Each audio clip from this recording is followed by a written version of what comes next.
Soyez les bienvenus. Dans cette vidéo, nous allons présenter des généralités sur les échangeurs de chaleur.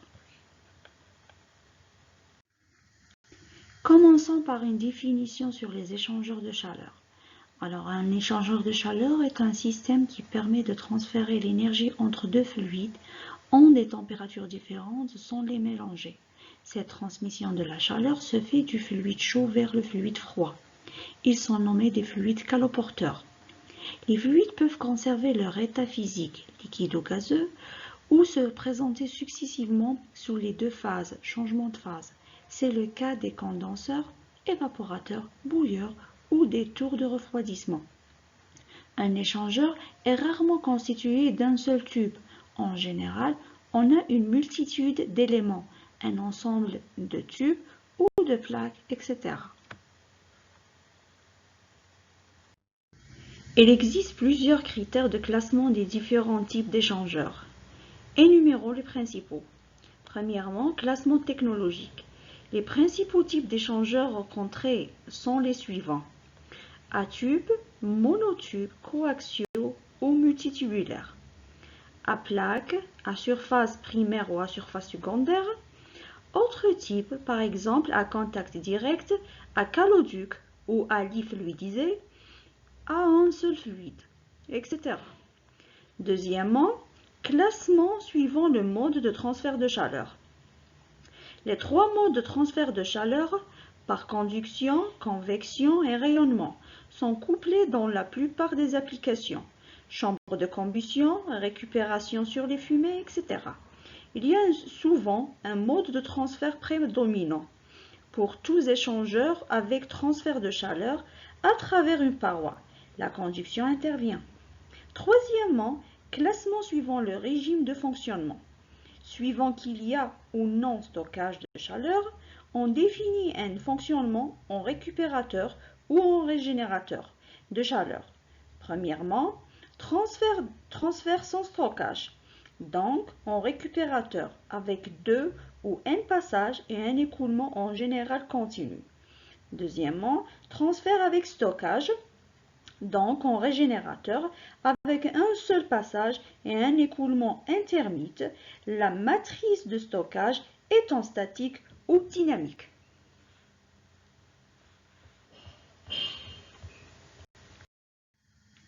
Quatrièmement, classement suivant l'état des fluides.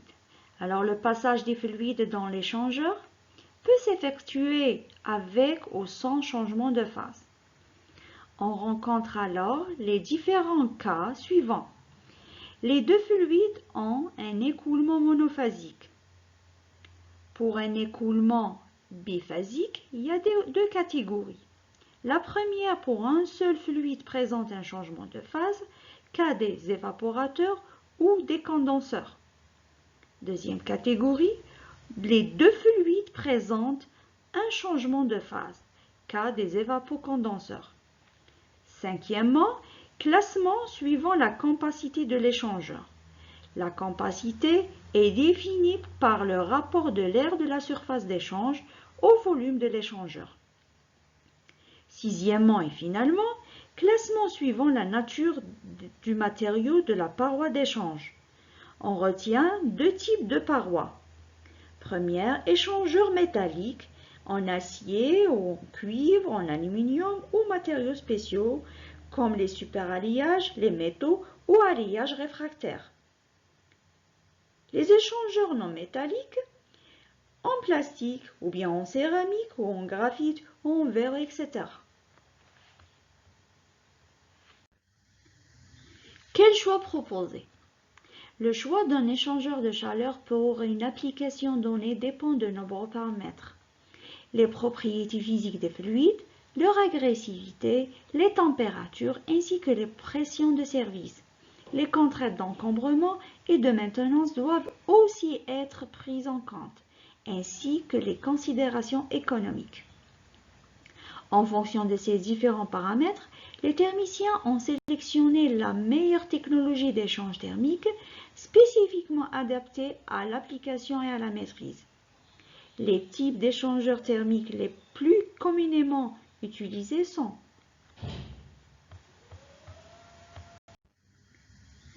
d'abord, les échangeurs tubulaires. Citons quelques échangeurs. Échangeur monotubulaire est un échangeur à tube unique. Il est placé à l'intérieur d'un réservoir, généralement prend la forme d'un tubulaire serpentin. Échangeur bitube est un échangeur à deux tubes coaxiaux et le plus simple des échangeurs à simple passe. Le premier fluide s'écoule dans le tube intérieur, tandis que l'autre s'écoule dans l'espace annulaire compris entre les deux tubes. Ces appareils sont intéressants pour les facilités qu'ils offrent pour le démontage et l'entretien. Ils peuvent fonctionner en contre-courant pur, ce qui permet d'obtenir de bons rendements. Par contre, ils présentent les inconvénients suivants.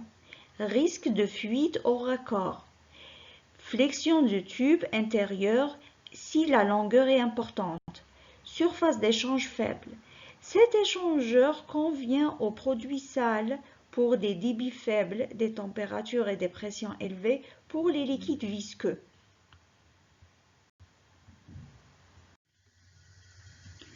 Échangeur à tube et calandre est un échangeur à multipasse, peut assimiler à une superposition de plusieurs échangeurs à double tube. Il comporte un faisceau de tubes enfermé dans une enveloppe cylindrique appelée calandre. Un des fluides coule à travers les tubes et l'autre à travers l'enveloppe au-dessus du faisceau de tubes. L'implantation des chicanes permet d'irriguer mieux tous les tubes. Le nettoyage de l'échangeur s'en trouve facilité, bien que les tubes eux-mêmes demeurent difficiles à nettoyer. Quelques-unes des applications possibles sont le chauffage de l'eau, les condenseurs, les rebouilleurs et les fours multitubulaires. Il sert le plus souvent dans des opérations ne s'appliquant pas directement à un produit alimentaire car l'enveloppe et les tubes peuvent être difficiles à inspecter. Échangeur thermique à ailettes est un échangeur à type échange gaz liquide. Il est constitué d'un faisceau de tubes dans lequel circule le fluide à réchauffer et au-dessus duquel s'écoulent les gaz d'échappement caloporteurs. Des ailettes fixées au tube augmentent la surface d'échange. Il sert à chauffer l'eau à toutes sortes de fins, l'eau d'alimentation, des chaudières ou l'eau de nettoyage. Passons maintenant aux échangeurs à plaques, en citant quelques échangeurs. Échangeur à plateau ou à plateau et cadre est un échangeur à deux fluides liquides ou à deux fluides gazeux. Il est constitué de deux tirants auxquels sont fixées des plaques de métal à ondulation en nombre variable garnies de joints d'étanchéité à leur périphérie. L'échange de chaleur est intensifié par l'augmentation de la turbulence favorisée par les ondulations. Il est le plus simple car il est facile à nettoyer et inspecter le produit alimentaire ou l'eau potable. Il est employé en pasteurisateur, usage du lait et des œufs. Aussi, le préchauffage de l'eau des chaudières avec des effluents d'eau chaude. Le préchauffage de l'eau d'un échauddoir, le préchauffage de l'eau potable. Échangeur spirale. Cet échangeur est formé par une partie de plaque enroulée selon une hélice délimitant deux espaces annulaires ou rectangulaires, où les fluides circulent à contre-courant. Ce type peut être très compact. Il est fréquemment utilisé dans le traitement de l'eau de refroidissement usée et il se révèle également efficace dans la récupération de la chaleur dégagée par les vapeurs à pression atmosphérique. De même, il peut servir à condenser la vapeur. Échangeur laminaire est un échangeur à lamelles et à plaques soudées. Les plaques sont formées par des tôles embouties et soudées deux par deux, formant des lamelles à l'intérieur desquelles circule l'un des fluides. Le tout est inséré dans une calandre dans laquelle circule le deuxième fluide. Échangeur platulaire est une chambre faite d'une tôle emboutie soudée par points sur une tôle plane. Et enfin, quelques autres types d'échangeurs en fonction de la nature de la paroi, en citant quelques échangeurs de ce type. Échangeur économiseur est un échangeur à tube à ailettes qui transfère la chaleur récupérée des gaz de combustion à l'eau d'alimentation des chaudières. Préchauffeur d'air de combustion, ici, il y a des fluides gazeux qui récupèrent la chaleur perdue provenant des gaz de combustion d'un générateur d'air chaud pour chauffer l'air d'admission. Alors que ce secteur présente le pourcentage d'utilisation des échangeurs thermiques dans l'industrie, et il est bien noté que les échangeurs tubulaires et les échangeurs à plaques et jointes sont les plus utilisables dans l'industrie.